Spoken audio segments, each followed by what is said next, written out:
তাহলে বাপ তো ঠিক করুন, যাত্রার মেয়ে হওয়া ঠিক নয়। মঙ্গলে বেলাগাম, মঙ্গলেই হাতে দলের শোকজ লেটার, শেষমেশ বুধের সকালে দুঃখ প্রকাশ। এবারে আমি যে বক্তব্য রেখেছি, মাননীয় মুখ্যমন্ত্রী, যার সঙ্গে আমার কোনো ব্যক্তিগত ঝগড়া নেই, যার সম্বন্ধে আমার মনে কোনো ক্লেশ নেই, ক্লেদ নেই, কোনো দুর্ভাবনাও নেই, উনি যে রাজনৈতিক বক্তব্য বারবার দিয়েছেন লোককে আর বিভ্রান্ত করার জন্য, আমি তার প্রতিবাদ করে প্রশ্ন করেছি।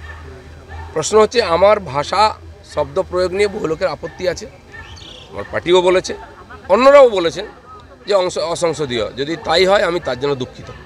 কথায় বলে ভাঙবেন তবু মচকাবেন না। মুখ্যমন্ত্রী সম্পর্কে কুরুচিকর মন্তব্য করায় ঘরে বাইরে সমালোচনার মুখে দুঃখ প্রকাশ করলেও ফের সুর চড়ালেন দিলীপ ঘোষ। তো আমি সঙ্গে সঙ্গে প্রশ্ন করব, তারই পার্টির এক নেতা, তারই পরিবারের এক নেতা, সে কাঁথিতে দাঁড়িয়ে গিয়ে আমার বিধায়ক দলের নেতার নামে, তার বাবার নামে এর চেয়েও খারাপ খারাপ শব্দ বেরোলো, গালাগালি দেবে কেন? শুভেন্দু অধিকারী পুরুষ বলে তার সম্মান নেই, তার বাবার সম্মান নেই, কেবল মহিলা বলে একজন তার সম্মানের প্রশ্ন উঠবে, সে যা ইচ্ছা বলতে পারে, কথায় কথায় মহিলা কার্ড বার করা হবে। আমি তারই প্রতিবাদ করেছিলাম, এ নিয়ে আর কিছু বলার নেই। মঙ্গলবার পশ্চিম বর্ধমানে দুর্গাপুরে প্রচারের ফাঁকে মমতা বন্দ্যোপাধ্যায় সম্পর্কে কুরুচিকর মন্তব্য করেন দিলীপ ঘোষ। ঘটনার প্রতিবাদে সরব হয় তৃণমূল এবং আদর্শ আচরণবিধি ভঙ্গের অভিযোগে মঙ্গলবারই দিলীপ ঘোষের বিরুদ্ধে তারা নির্বাচন কমিশনের দ্বারস্থ হয়। রাতেই দলের পক্ষ থেকে শোকজ করা হয় দিলীপ ঘোষকে।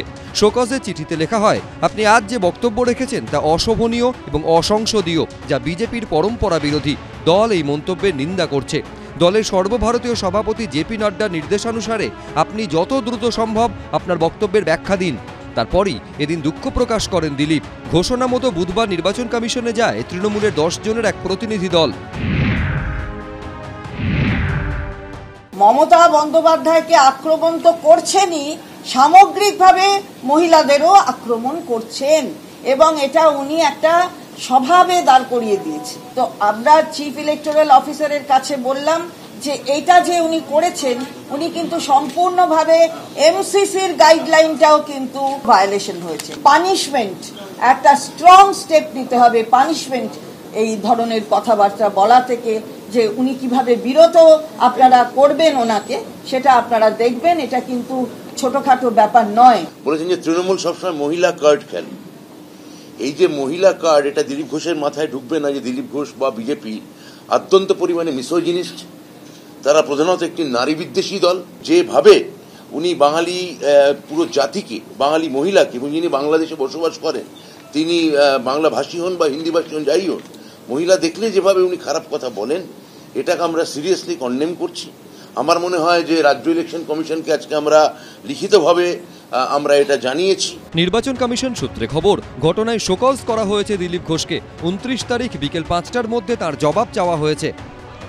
অন্যদিকে এদিন দুর্গাপুর থানার অন্তর্গত সিটি সেন্টার পুলিশ ফাঁড়ির সামনে ঘটনার প্রতিবাদে বিক্ষোভ দেখায় তৃণমূলের আইনজীবী সেল। পরে দায়ের করা হয় অভিযোগ। আসন্ন লোকসভা ভোটে নিজের চেনা কেন্দ্রের বদলে নতুন মাঠে নেমেছেন বিজেপির প্রাক্তন রাজ্য সভাপতি। প্রতিপক্ষ প্রাক্তন ক্রিকেটার বলে অচেনা পিচেও শুরু থেকেই চালিয়ে খেলতে শুরু করেছেন দিলীপ ঘোষ। রাজনৈতিক মহলের একাংশের মতে তা করতে গিয়েই স্লিপে ক্যাচ দিয়েছেন বিজেপি প্রার্থী। কমল কৃষ্ণ দে, মনোজ বন্দ্যোপাধ্যায়, রুমা পাল, এবিপি আনন্দ।